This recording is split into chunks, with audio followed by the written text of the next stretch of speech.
Chapter 2. Build Real Connections.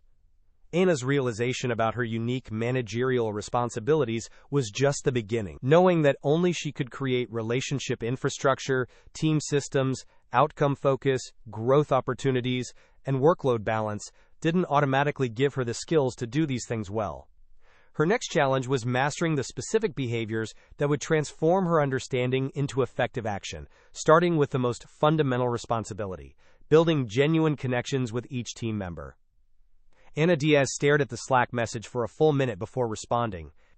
She'd asked Elena how her weekend went, just casual Monday morning team banter, and gotten back something that made her stomach drop.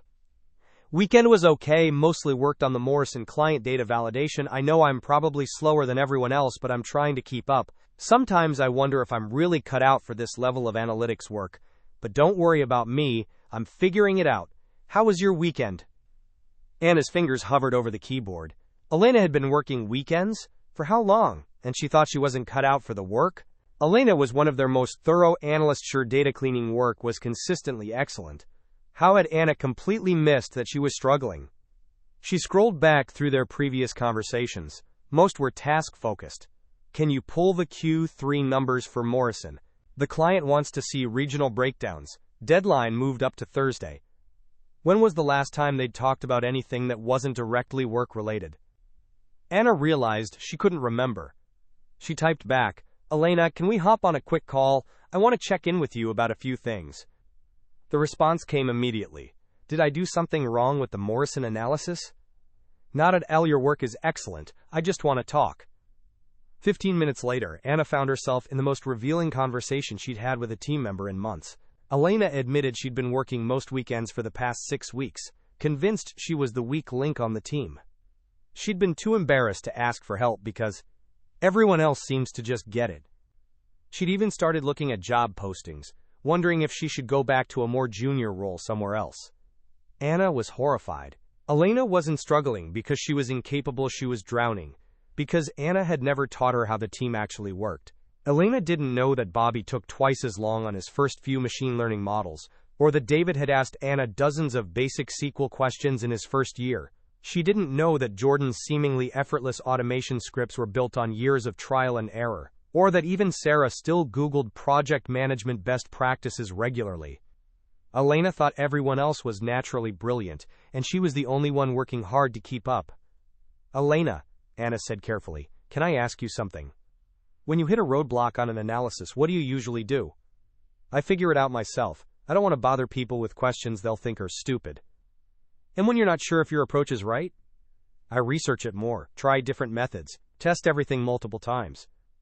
How do you know if your work is good enough? Elena was quiet for a moment. I guess, I never really know. I just hope it is. Anna felt a pang of recognition. This was exactly how she'd felt in her first management role, constantly worried she was failing, working twice as hard as she thought she should need to, afraid to show any uncertainty. The difference was that Anna had been promoted from within. She'd had relationships with her colleagues before becoming their manager.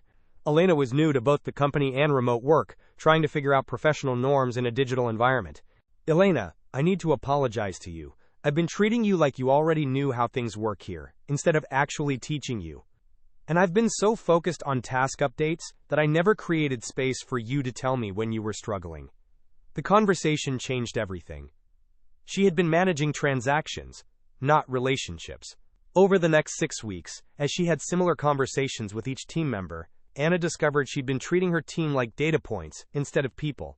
She knew their technical skills and project outputs, but she had no idea who they were as individuals or what they needed to thrive. Elena's situation illustrates a challenge you may recognize: building genuine connections with team members when physical proximity no longer provides natural relationship-building opportunities. In this chapter, you'll learn the specific skills needed to create strong individual relationships that enable trust, communication, and collaboration. Your responsibility, that only you can do, build real connections. How this chapter helps: you have the unique authority and access to build individual relationships with each team member, but you need specific behaviors to do it effectively in remote settings.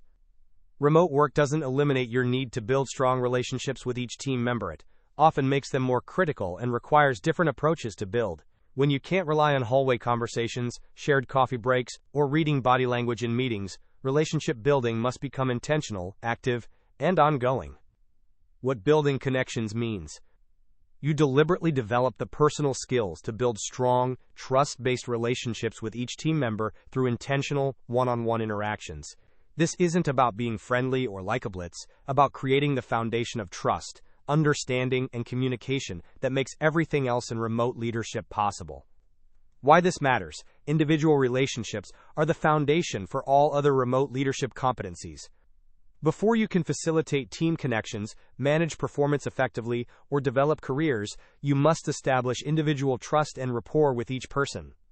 Research consistently shows that fully remote workers are more likely to experience loneliness, 27% compared to 20% for hybrid workers and 21% for in-office workers, and quality manager relationships directly impact both performance and retention.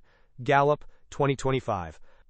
For hybrid teams, you must be particularly mindful of ensuring that relationship strength is equal across all team members, preventing those who are physically present from receiving more attention or developing stronger connections by default. What this includes: personal connection skills, individual communication mastery, trust-building behaviors, empathy expression, and transparency practices, all applied one-on-one. What this excludes: team relationship building, that's Chapter 3, performance management conversations, Chapter 4, or group communication strategies. Research foundation: why individual relationships matter more remotely. Paulus, 2023, found that psychological safety plays a crucial role in job engagement by mediating employee voice and serves as a fundamental element for strengthening communication tactics, fostering participation, and promoting creativity. Translation: when people feel safe speaking up, they engage more deeply with their work and contribute more ideas. But this safety doesn't happen automatically, requires intentional system design. Remote work amplifies both the benefits of strong individual relationships and the costs of weak ones. When physical presence no longer provides automatic relationship cues, trust must be built through explicit communication about goals, objectives, and expectations. Remote work requires you to intentionally create what physical presence used to provide automatically. Anna learned this when she realized that what she'd interpreted as team stability was actually team isolation. People were struggling alone because she hadn't invested in the individual relationships that would have made honest communication possible. Anna's experience with Elena revealed exactly why these relationship skills matter so much in remote settings. The following 5 behaviors would have prevented Elena's silent struggle and created the foundation for honest, productive communication from the beginning. The 5 essential connection systems. Active listening mastery. How this works: use the HURRIER framework: hearing, understanding, remembering, interpreting, evaluating, responding, in every one-on-one conversation, to ensure complete presence and genuine understanding.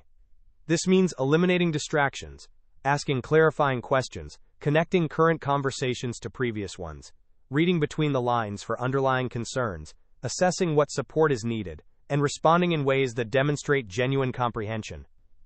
Note: while a full deep dive into active listening techniques is beyond the scope of this book, the HURRIER framework provides a powerful lens for intentional presence and understanding in your one-on-one conversations. For those seeking to master advanced active listening, consider exploring dedicated resources on this topic. Why this matters: when you practice active listening, you cultivate trust, rapport, and psychological safety by demonstrating complete presence and empathy toward each team member's perspective.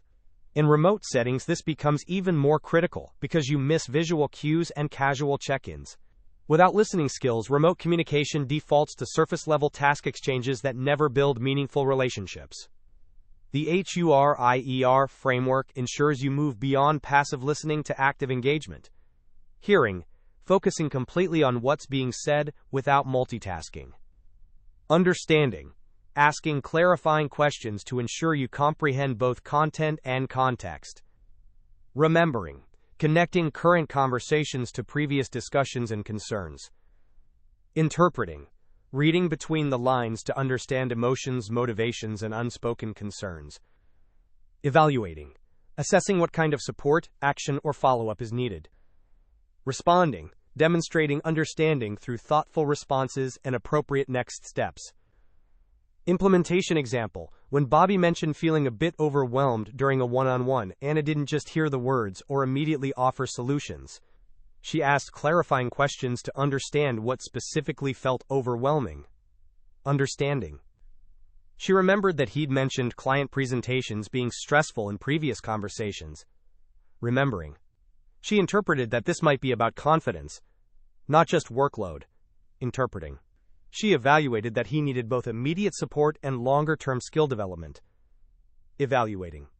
She responded by acknowledging the feeling, offering immediate workload adjustments, and proposing a plan for building presentation skills. Responding. Bobby later told Anna that this conversation was the first time he felt truly heard and supported, rather than judged. It led to him proactively sharing challenges instead of struggling in silence, which allowed Anna to provide support before problems became crises. Common mistakes. Multitasking during conversations, checking email, taking notes on other projects. Jumping to solutions before fully understanding the problem. Focusing on tasks rather than the person sharing them. Forgetting details from previous conversations. Missing emotional undertones in remote communication. Measurement. Track how often team members proactively bring up challenges, ask for advice, or share ideas. Strong listeners see 3 to 4x more voluntary communication from their teams.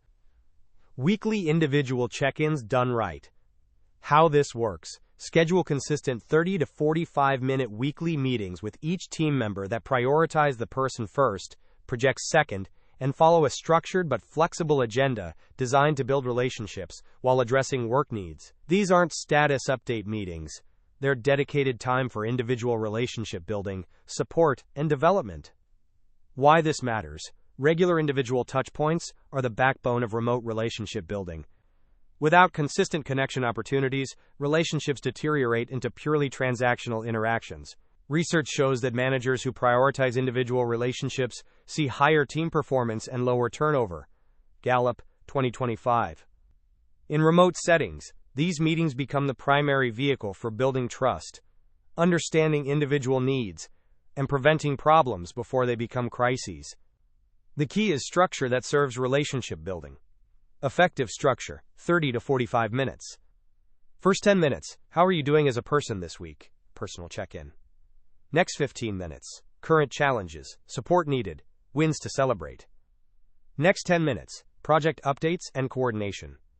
Final 10 minutes, growth, learning, and development conversation.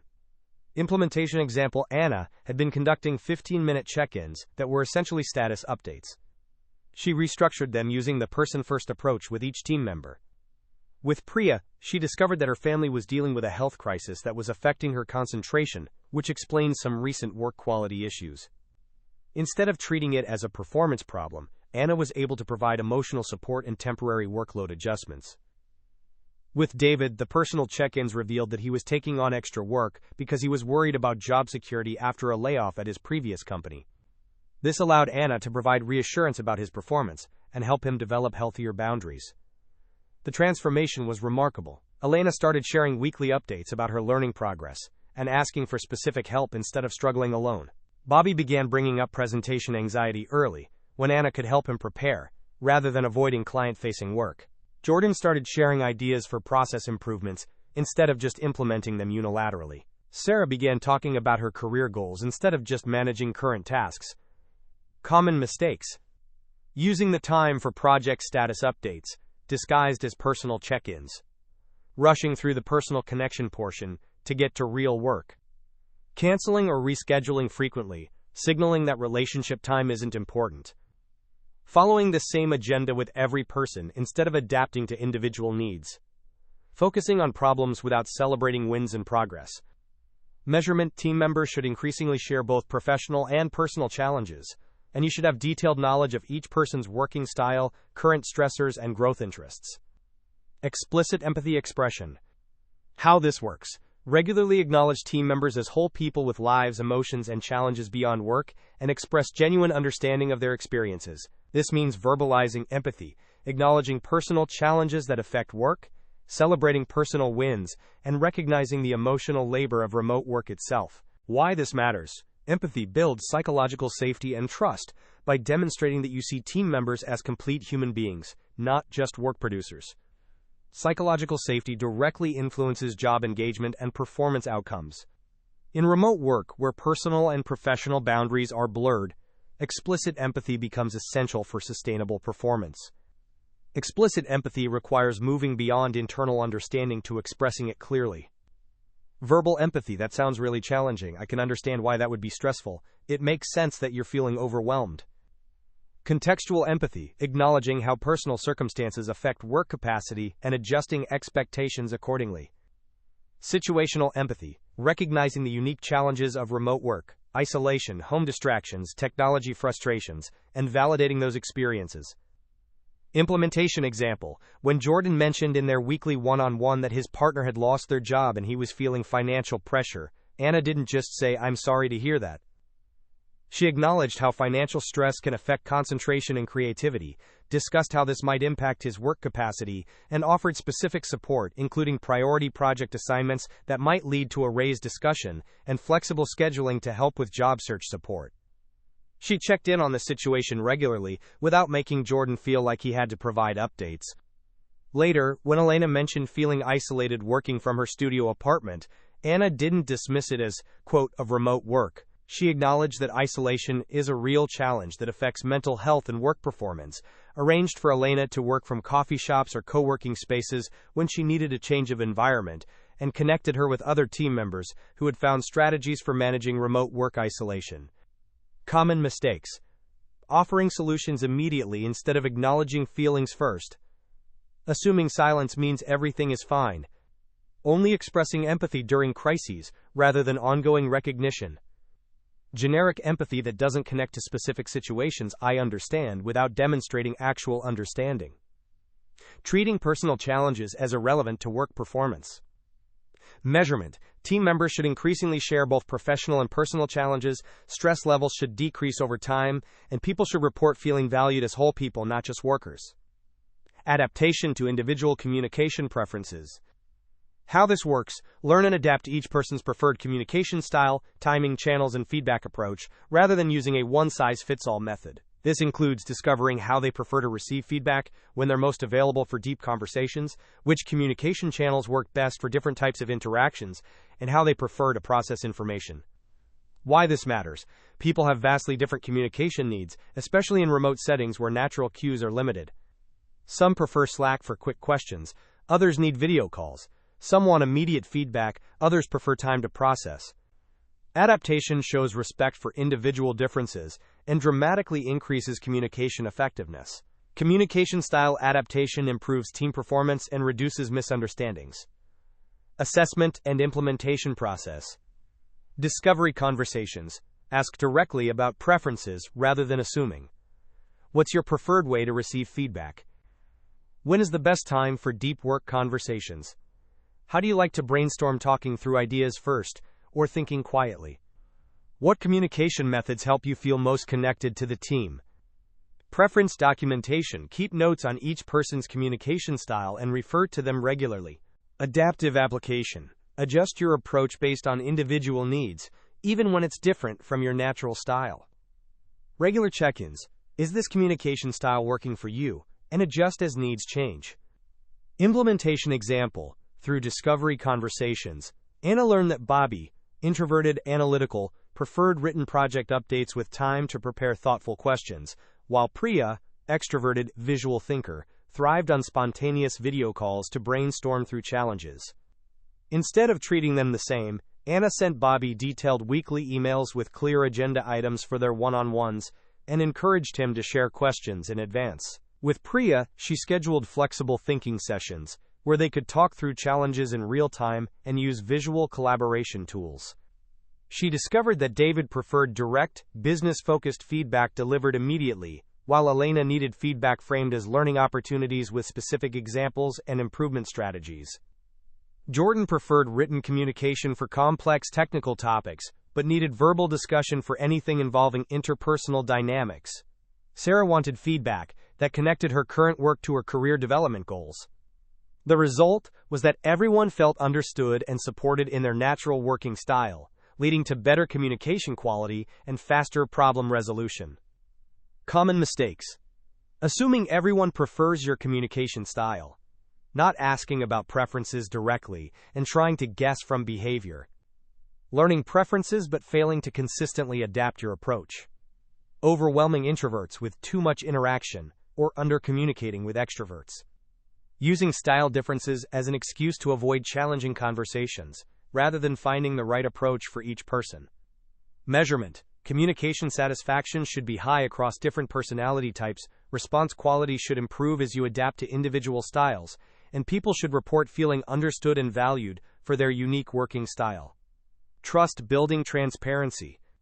How this works: share your own challenges, decision-making process, and organizational context openly and appropriately, demonstrating vulnerability and creating psychological safety for others to do the same. This includes explaining the reasoning behind decisions, sharing when you're uncertain or struggling with challenges, providing context about organizational pressures and constraints, and modeling the honesty you want from your team. Why this matters: trust is built through mutual vulnerability and transparency. When you share your own challenges and decision-making process, you model the openness you want from your team and create permission for authentic communication. Psychological safety created in part through leader vulnerability directly influences job engagement and innovation. In remote settings, where information naturally flows less freely, intentional transparency becomes critical for building trust and alignment. Appropriate transparency guidelines. Share. Be open about your decision-making processes, organizational context affecting the team, your own learning and growth challenges, uncertainty about best approaches, and constraints you're working within. This type of transparency builds trust and provides context that enables better team decisions. Don't share. Avoid sharing confidential information about other team members, sensitive organizational information that could create anxiety, personal problems that would burden team members, or complaints about senior leadership that undermine organizational trust. The goal is transparency that supports the team, not information that creates additional stress or confusion. Implementation example. When Dataflow's leadership announced budget constraints that would affect the team's conference travel budget, Anna didn't just deliver the news as a policy change. She explained the business context that led to the decision, shared her own disappointment about the impact on professional development, described how she was advocating for alternative learning opportunities, and asked for the team's input on creative solutions. When Anna was struggling with learning new performance management approaches, she shared this with her team during a team meeting. "I'm working on becoming a better manager, which means I'm learning new approaches to things like goal setting and feedback. I might ask for your patience as I try new things, and I definitely want your feedback on what's working and what isn't. My goal is to support you better, but I'm honestly figuring out some of this as I go." This transparency had a powerful effect. Elena started sharing when she was struggling with new concepts instead of pretending to understand. Bobby began asking for help with client communication instead of avoiding those opportunities. David started discussing his workload concerns instead of just taking on more work. The team began solving problems collaboratively instead of everyone working around issues individually. Common mistakes. Sharing too much personal information that makes team members uncomfortable. Using transparency as an excuse for not making decisions. "I don't know what to do." Only being transparent when things are going wrong instead of sharing successes and wins. Violating confidentiality in the name of transparency. Creating anxiety by sharing organizational concerns without context or action plans. Measurement. Team members should increasingly share their own challenges and uncertainties. Problems should be surfaced earlier rather than hidden until they become crises. And trust levels should steadily increase, as measured by voluntary communication and willingness to admit mistakes. Research foundation: why individual relationships matter more remotely. Research shows that managers account for 70% of team engagement variance, making individual manager effectiveness the primary driver of team performance. Gallup 2025. Additionally, remote workers are 27% more likely to experience loneliness compared to hybrid or in-office workers. Gallup 2025. Translation: your individual relationships aren't just nice to have, they're the primary factor determining whether your team thrives or struggles remotely. Building on this foundation, Anna's investment in building individual connections transformed her team's dynamics completely. 6 months after her wake-up call with Elena, the team was operating at a completely different level. Elena had become confident enough to lead a client presentation. Bobby was volunteering for challenging projects instead of avoiding them. David had learned to say no to unrealistic requests. Jordan was proactively sharing process improvement ideas. Priya was collaborating seamlessly with external design teams. Sarah was taking on stretch assignments that aligned with her career goals. But Anna realized that strong individual relationships were just the foundation. Her next challenge would be helping these individually strong relationships translate into effective team collaboration. The skills she'd developed in building connections were essential, but they weren't sufficient for creating the psychological safety and collaborative systems that would allow her team to support each other and perform at their collective best. Things to try. Quick wins this week. Hurrier practice. In your next one-on-one, consciously practice each step of the Hurrier framework. Notice how it changes the quality of the conversation. Communication preference discovery. Ask one team member directly, "What's the best way for me to communicate with you about specific type of information?" Empathy check. Start your next one-on-one with, "How are you doing as a person this week?" and actually wait for a real answer. 30-day experiments. Structured one-on-one redesign. Implement the person first, project second meeting structure for 1 month with each team member. Track how conversations feel different and what new information you learn. Daily relationship investment. Spend 5 minutes each day on a relationship-building interaction with a team member, not about work, but about them as a person. Transparency practice. Share one appropriate challenge you're facing each week with your team, explaining your thought process and asking for their perspectives. System changes. Next 90 days. Individual relationship plans. Create a simple document for each team member, noting their communication preferences, current challenges, growth interests, and relationship-building goals. Review and update monthly. Check-in quality metrics. Track the quality of your one-on-ones by asking team members monthly, "Do our conversations feel valuable to you, and are you getting the support you need?" What not to do. Common mistakes. Don't assume that completing tasks means the relationship is strong. Don't use one-on-ones as project status meetings disguised as relationship building. Don't wait for team members to bring up relationship or communication issues. Don't apply the same communication approach to everyone. Warning signs. Team members only contact you when required. Conversations feel purely transactional. People seem hesitant to share challenges or ask questions. You're surprised by resignations or performance issues. You know more about project status than about team members as people. Course corrections. If relationships feel distant, increase the frequency and personal nature of check-ins. If communication feels one-sided, focus more on listening and less on directing. If trust seems low, increase your own transparency and vulnerability in appropriate ways. Building strong individual relationships creates the trust foundation for remote leadership excellence. Anna discovered this when Elena began sharing challenges openly and Bobby started asking for presentation coaching. But individual connections alone aren't sufficient. Anna's next challenge would be helping these individually strong relationships translate into effective team collaboration. End of chapter. Note: to help you apply these connection-building strategies, I've created several practical tools available as downloadable templates at unlock.click.